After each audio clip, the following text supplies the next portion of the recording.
Chiroma, who is 76 years old, is a former government spokesperson and employment minister who broke ranks with Biya earlier this year and mounted a campaign that drew large crowds and endorsements from a coalition of opposition parties, as well as civic groups.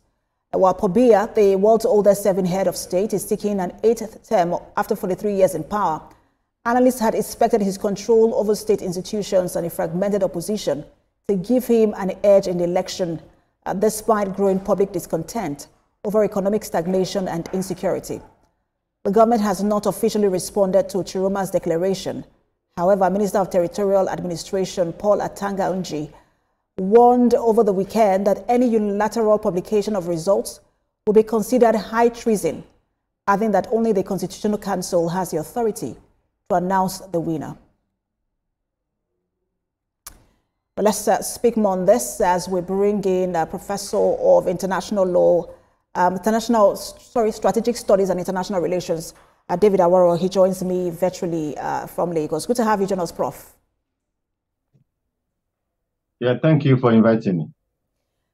Let me just get your reaction to the reports we're getting from the election so far. Some residents or some citizens are hoping for a new beginning, that this will be a sanction on Paul Biya after 42 years. What's your thought on that? Well, it would have been good if that would translate to what the Cameroonians want and what the results will turn out to be, but nobody is sure yet. The declaration of victory by Bakiri, that's Chiroma, it has not been validated by the council, the electoral commission, and then the constitutional council.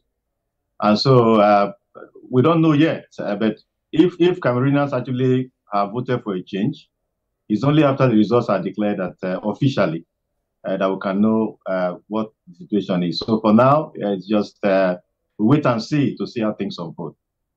So there were reports of violence in the north and boycotts in English-speaking regions. How much has this election exacerbated regional and political divisions in Cameroon? It certainly has. Garoua, where Chiroma is from, they voted massively for him, we understand. But we also had violence there.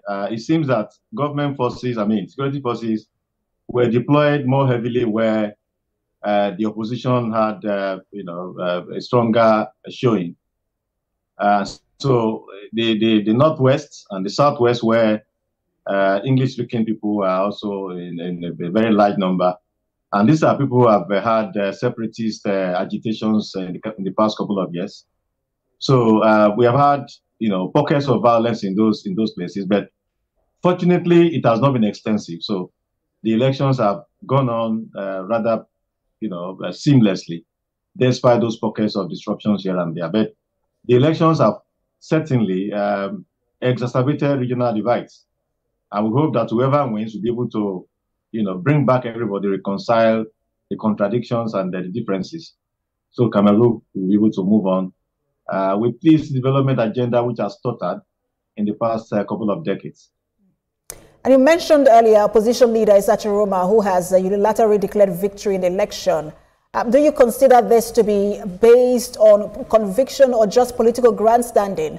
And then the consequences that this might mean for him, because it is in the Constitution, it is actually treason to declare yourself winner of an election when the Constitutional Council has not done that. I think it's more of a psychological thing, and also trying to seize the initiative.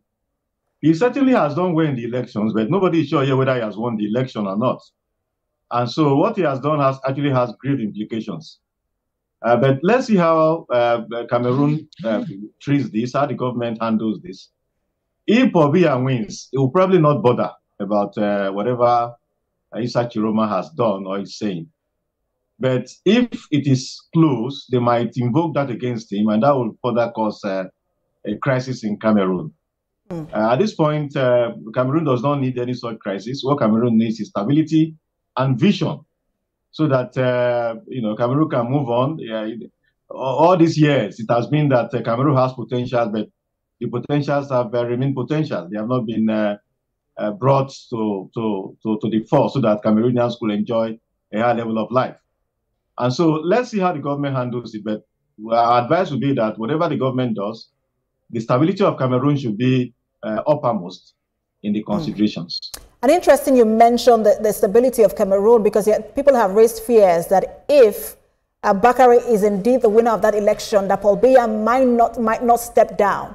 And I'm wondering how much you think this could test Cameroon's political maturity and then the strength of its democracy. Well, we have had this in parts of Africa before. Cote d'Ivoire had that 2010, 2011. The Gambia had that a couple of years later. We hope that Paul Biya will accept. He has been there for 42 years. What more does he want? He's 92 years of age. He lives more in Switzerland than he lives in Cameroon. And so, in fact, he was not supposed to even contest the election, given his age and other frailties. But he had decided to go and contest. So if Chiroma wins, the honorable thing will be for him to just hand over. Elections held in Malawi a few weeks ago. Peter Mutharika won that election, and the president handed over to him. Paul Biya has examples to learn from in Africa and go away honorably if he loses the election. Let's just see how things unfold. But if Paul Biya wins, the advice is that as an old man, let him be statesmanly and then allow the results to stand without violence in Cameroon. Absolutely, Prof. We're following developments in Cameroon and we'll continue to bring reports. Professor of International Relations and Strategic Studies, David Awarawa, thank you so much for your time, as always.